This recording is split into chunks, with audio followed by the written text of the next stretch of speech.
Hi, everyone. You're listening to Radio Cherry Bombe, and I'm your host, Kerry Diamond, coming to you from Newsstand Studios at Rockefeller Center in the heart of New York City. I have an interview with someone very special for you today.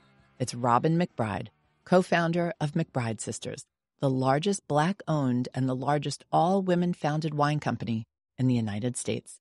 That accomplishment alone is amazing for Robin and her co-founder and sister, Andrea. But once you learn their personal story, you'll know it's an even more incredible feat. The two sisters had no idea each other existed until they met years ago when Robin was 25 and Andrea 16. Robin had grown up in California and Andrea in New Zealand. They bonded immediately and eventually decided to go into business together. They had no connections, no money, just the desire to build something together as a family and to build something transformational. No doubt you've seen their brands, McBride Sisters Collection, Black Girl Magic Wines, and Chican Wines. Robin and I sat down to chat live at the Jubilee Wine Country weekend, hosted by Cherry Bombe earlier this October. The event took place at the Solage Napa Valley Resort in Calistoga, California, and it was an amazing weekend. There was a lot of wisdom shared on that stage, so over the next few weeks, we'll be bringing you some of the talks from Jubilee Wine Country. I thought it would be helpful to hear from some inspiring women as you're thinking about your goals, plans, and dreams for 2025. Thank you to the sponsors of Jubilee Wine Country, Kerrygold, San Pellegrino, California Grown, California Walnuts, and California Prunes. Oh, and of course, thank you to all the incredible wine country winemakers we had the privilege of meeting and working with. Speaking of Jubilee, early bird tickets are on sale for our big Jubilee conference, taking place in New York City on Saturday, April 12th. Buy your ticket now, before prices go up January 1st. Jubilee is always a beautiful day of connection and community, with great speakers, delicious food and drink, and lots of opportunities for networking. We also have a brand new location this year. We're moving to the Glass House on the west side, and it is going to be the biggest and best Jubilee yet. Visit cherrybombe.com for tickets and more information. If you're a Bomb Squad member, be sure to check your inbox for a link to special member pricing. Enjoy my interview with Robin McBride.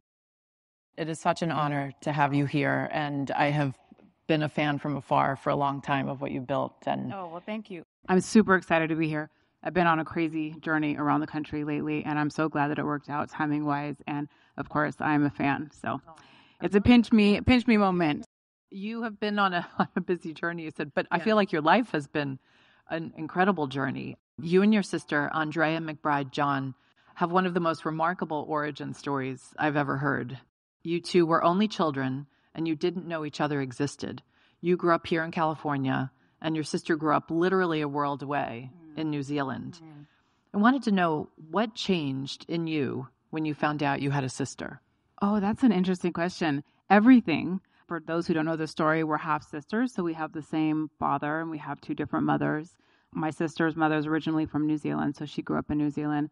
But growing up not knowing our father, growing up as an only child, it's kind of, your identity, I think, right? Is like, that's how I identify. Others have said they were an only child, right?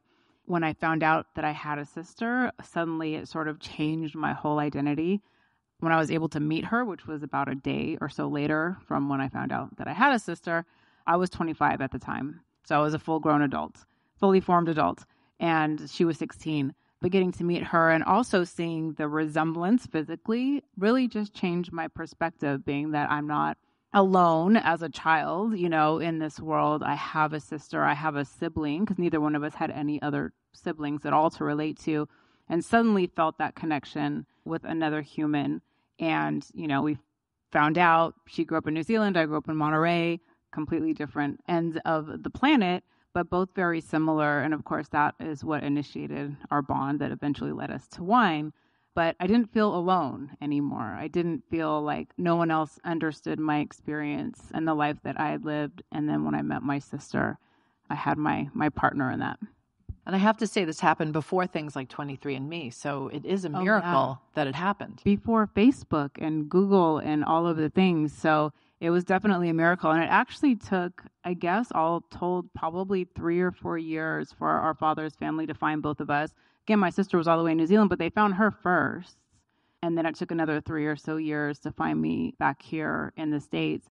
And so even when I learned about her, I received a letter, an old-fashioned letter that was handwritten in like scratchy handwriting by our aunt who's older. She's like 80 or something in Alabama, but got the letter. And even then, I couldn't just Google to see who is this person and what does she look like. I knew nothing about her. I knew nothing. I did not know what she looked like at all. And so when we arranged to meet each other, we didn't even know who we were looking for. I mean, it sounds so weird today because you can look at anybody now, but we didn't even know who we were looking for. And I was like, I don't even know. Do we look alike? Is she tall like me? Which is hilarious. If anybody's ever seen my sister, she's over 6 feet tall. I thought I was tall before I met my sister. Is she tall like me? Do we look alike? And we do. And yes. It's so interesting because I knew about your company before I knew your story. Okay. And it just gives so much more meaning to the fact that the word sister is in the name of your company. Mm-hmm. I'm guessing there was no other option. That's intentional, yes. Yeah. Yeah. And it really is for us. It's us coming together as family, as siblings, as sisters, finding new family, but also paying respects and homage to our family that we each got to know through our union. And so it truly is about family. When we met each other and we started our company, which from the time that we met to the time we started our company together, I think was maybe 5 years or less. We figured out our destiny pretty quickly. But one of the first things that we did was we actually made our own family crest, which is what's on our labels now today. But it was like, well, what else do? When you find a sibling and you have a whole new family, is you make yourself a family crest. But we wanted to do that to honor, this family that we didn't know that we had and we never thought that we would have, and are just so happy that we have the business and the family and the community that we've built over these years. So we honor that with our own family crest. Why not? You used an interesting word. You said that you two sort of figured out or decided on your destiny. I wrote you two decided to go into business together. Business versus destiny, that's a little different. You two started by importing wine. You decided that you would go into business together, both of you so young, like you said.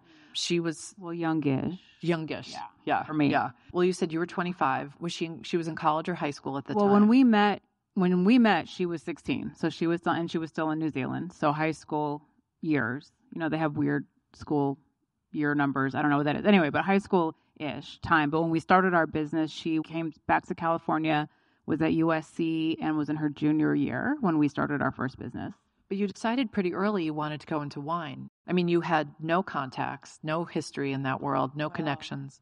Right. It wasn't a smart move. But I will say, so we both I grew up in Monterey, down the coast, and my sister grew up in New Zealand, in Marlborough, in wine country, in the South Island. So we both grew up in wine country. And her uncle, her mother's brother, was a grape grower. And so Andrea was exposed, I'll say, to grape growing at a young age. She hated it because she was, in her words, forced labor to work in the vineyards, and it was cold and it was wet and it was hard and she wasn't getting paid and she didn't want to do it. So she swore she would never do that again. So she was an orphan. She was. She moved to New Zealand at 5 years old or so, and her mother had terminal breast cancer when they moved back. And so her mom passed away shortly after that. And then she ended up in foster care in New Zealand until she came back to California to go to college. So she had that experience in wine, hated it, swore she would never have anything to do with it ever again, but did grow up in wine country. I did not work in the vineyards as a child, but I did grow up in Monterey County, which is obviously heavily in agriculture and wine grape growing and winemaking. And so a lot of people around me were winemakers and came from winemaking families, and I just always thought it was really cool. And I really appreciate it. I love process, and I grew up around agriculture, so I love the idea of growing something out of the ground, processing it somehow via magic, and making it into wine, into a bottle that you could then get on the shelf and that you could enjoy with your friends and family. So separately, we both had those experiences. Once we met each other and started to understand what our backgrounds were like and the places where we grew up were like and how similar they are. I don't know. Have you ever been to like that area of New Zealand? Okay. Gorgeous. For those who haven't been to New Zealand, you need to go, but very similar to the central coast of California, just in terms of the coast, obviously, but the terrain, the agriculture, everything. To us, it was sort of like, there are no such thing as coincidences, but we were like, what are the chances that we both grew up separately, independently, in these two places that are so very similar, and we both have touched, wine and winemaking and grape growing in some way. We find out about each other. We meet when she comes back and goes to USC in Southern California. ended up spending time, not intentionally necessarily, but in wine country in the Central Coast. Because if you've ever driven from Monterey to LA, there's not a whole lot there. So when we would meet halfway, we would meet in, tasting rooms and in wine country. And in a couple of short years, I guess, the universe had to hit us over the head maybe 400 times to put the idea in our minds. It's like, well, maybe there's something here for us in wine. And once we really started kind of as a joke, but once we started kind of talking about it, just ideating, being creative around the idea, we were like, why not? Why not us? There's a lot of reasons why not, because we didn't know anything about starting a wine business, but that's kind of what led to us coming up with the idea and taking the leap to start our first business. You also had no investors or outside capital. How did you fund the business? We also had no idea what we were doing, but what I found out, left that part out. Yeah, no idea what we were doing. But I had been professionally in another industry and involved in importing and exporting of goods in and out of the country. So I felt like logistically I could figure out how to get anything into the States. And so we talked about being importers and bringing over just some really small productions from the family-owned wineries around where my sister grew up in New Zealand. And to do so, to start that, it was the cheapest way we could figure out how to get into the wine industry because we did not have money. And it was $1,895 to get the permitting that we needed, the licenses that we needed to be permitted to import wine into California. So that was everything that we had. And so that's where we started. And so from that point, bringing over the wines, literally hand selling them, knocking, going door to door. Again, we didn't know what we were doing. So if there's any restaurateurs here or on-premise folks, you'll laugh. But we didn't know that there was a way you're supposed to do things. So we would literally just walk into restaurants during service hours with our bottle in our hand, hey, can we taste you on this? And we got yelled at a lot. But we were remembered.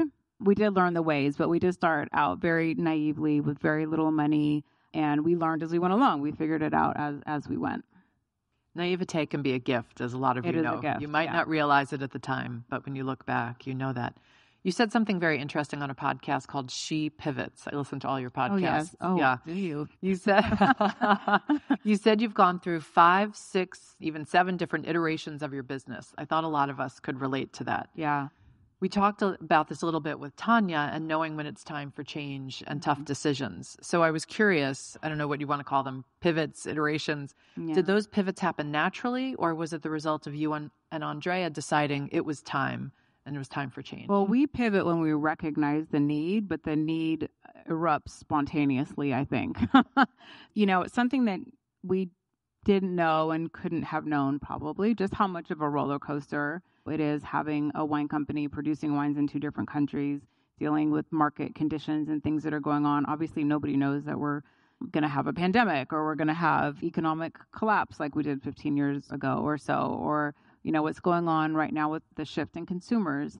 And it does. It feels like we have a good, 2 or 3 years and something completely changes in the industry or in the business and requires us to adjust accordingly. So we've gotten very good at adjusting accordingly, but it is every few years. And that's something that I think we didn't anticipate at all, because I think from the outside looking in, you look at wine as this very stable, sort of rich history of a business that you harvest the grapes every year and you make the wine and you sell the wine. So many things affect it from a business perspective that are outside of your control that do in fact require you to shift. I don't know why everybody says, I hate the word pivot. So now I feel like I say I hate the word pivot. I don't think I hate the word pivot, but maybe shift is a better word. Can you give us an example of one of the shifts, pivots, iterations? The pandemic is a really great example. For us, we had built our business. By 2020, we had 3 brands. We have McBride Sisters Collection Wines, we have Black Girl Magic Wines, and we have She Can Wines. Our business had grown from the time that we went into national distribution, which was maybe 2012-ish, had grown to be very, very heavily weighted in off-premise and in national accounts, retail, nationally, which isn't a good idea to be too heavily weighted anywhere and in any segment, right? And so when we have something like the pandemic that occurred and nobody knew, do stores stay open? Do restaurants stay open? Do trucks operate? All of the things. And a lot of people in our industry had to make the same adjustment and shift too, right? It was like, how are we engaging virtually? How are we engaging online? How are we engaging directly with our consumers? Which we have a wine club and we have different ways. We really leaned into direct engagement with consumers for two reasons. One, so that we would continue to exist as a wine company, but also like how we could be helpful and engage with folks during a time that was just really, really difficult and nobody really knew what to do. So we're like, well, what can we do to make things a little bit better? We can be entertaining and ship wine to people, right? So that's what we did. That helped for us to start to diversify our distribution, which was so primarily weighted in one segment, which is, like I said, never a good thing. So that from 2020, 2021 and on helped us to start to shift our strategy and start to shift with where our wines are available across the country and distribution. Today, the stated mission of McBride Sisters is to transform the industry. Just that. It's right on the first page of your website. When did that become your mission and why? Oh, yeah. Were you and Andrea talking about this? Yeah. Early on? We were, early on. So unsurprisingly, as young women, when we were meeting in between Los Angeles and Monterey and we were in tasting rooms, we were comfortable in the space of wine country and the world of wine. However, we were still sort of outsiders, right? We were sort of treated as outsiders. We weren't really received as valuable customers and consumers. And that's one of the things that made us want to become a part of the industry to help advance where we saw the industry needed to go from the inside. So yes, that's always been a part of our purpose and our mission for being here. And it remains so throughout. It's so crazy. I was just talking yesterday and I can't believe it. It's going to be 20 years since we started our company, which is wild to me because it feels like it was last month.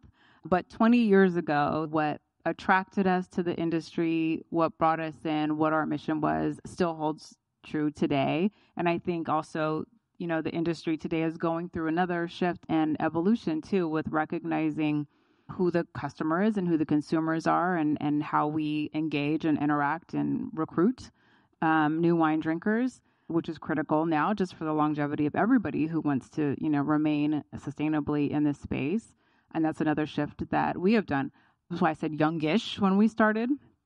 I'm like 50 plus now, which is weird, but we were the young kids, and initially the new kids on the block when we first started in. It's more important now, I think, even than when we realized its importance, that we are really collectively doing the work to make sure that newer drinkers feel welcomed and can see themselves engaging with wine as a beverage, as a product, but also just in the culture around wine, right? We love it. We understand how rich and how much we love it, but we have to make it a place that's welcoming and engaging for new folks to come in. And at the very least, doesn't put them off.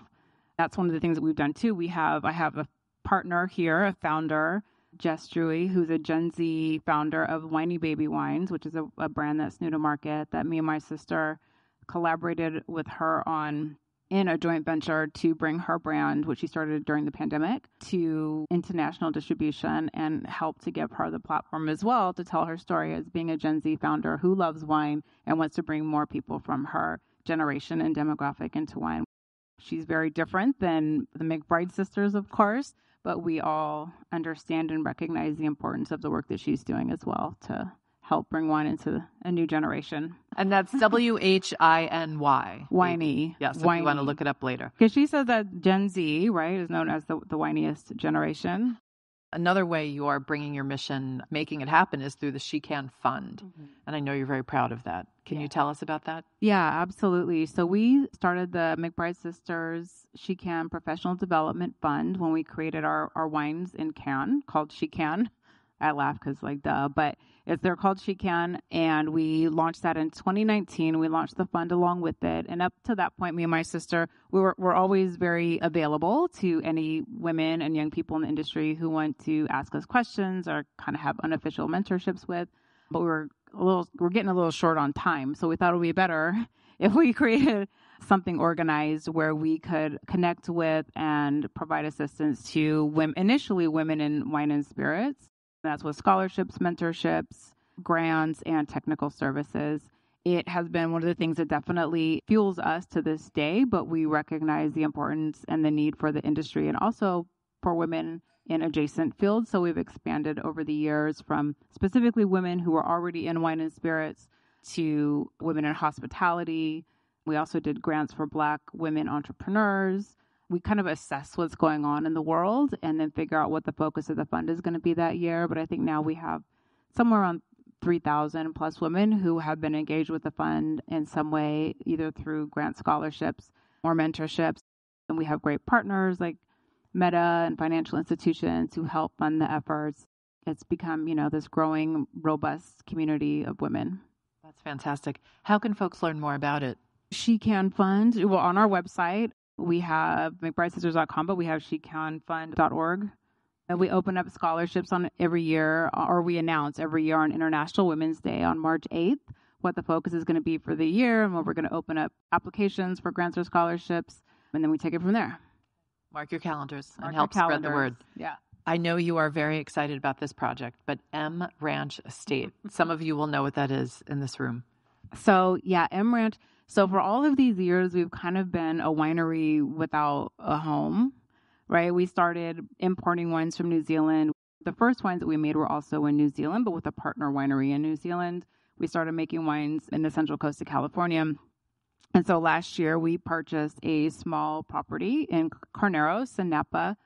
I say nothing, there's no coincidences, right? But it was already named M Ranch for one. And so like McBride M Ranch, we were like, when we visited the property, we're like, that's a sign. We purchased the property. We got the keys on Martin Luther King Jr. Day. And we were like, took the keys in our hand. And we were like, I have a dream. So it's the first time that we really, truly have a home for the McBride Sisters and for all of our efforts in wine. And it's funny because we never thought we would purchase a property in Napa because we make our wines not in Napa historically. We're down the Central Coast in San Luis Obispo and Paso and Monterey and New Zealand. But it just felt so right. We live in the Bay Area. I live in the East Bay and my sister lives in San Francisco. So it felt so right and everything has come together. And it's a milestone for us to be able to have a property. And sorry, I'm talking about it's a vineyard. It's maybe, 5 or 6 acres of Chardonnay and Carneros. But it's also a historic family home. It's a 100-year-old property. It's kind of like a resort. It's got multiple buildings. They had horses, pools, and tennis courts and all of those things. But it's important for us as a family, as a business, to have that home, to have it accessible to ourselves, but also to our friends and community in the East Bay and in wine country to be able to come and visit us. And we think it's important for wine as an industry and for Napa also to, have us present. We have been very much welcomed into the area, but it's the next chapter for us. So it's going to be a big renovation project. I said problem already. It's a problem. Hopefully, if I play my cards right, wherever Brene is, if I play my cards right, she'll help us with the planting project for the future on the site. But we're just getting ready to dig in and get started on what's probably going to be a couple years of work. But we look forward to welcoming people. Congratulations on that. I know Thank you. 20 years is a huge milestone, and that's the M Ranch Estate is also a big milestone.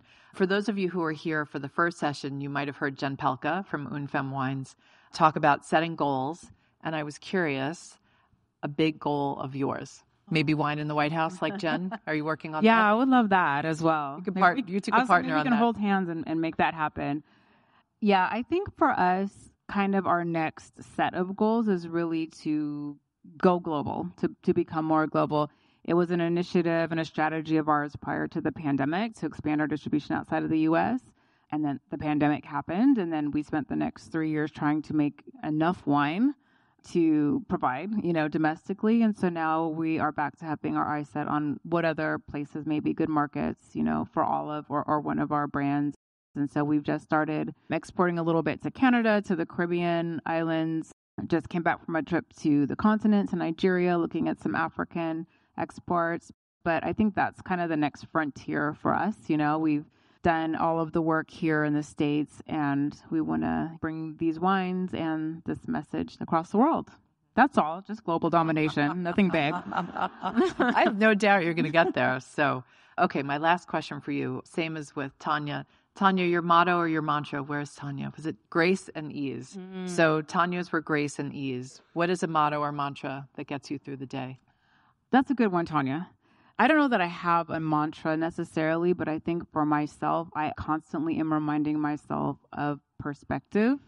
Very visual person in my mind, right? So I have to remind myself not to internalize and take things so seriously at times. I wish I had a 2-word answer. I don't. I'm sorry.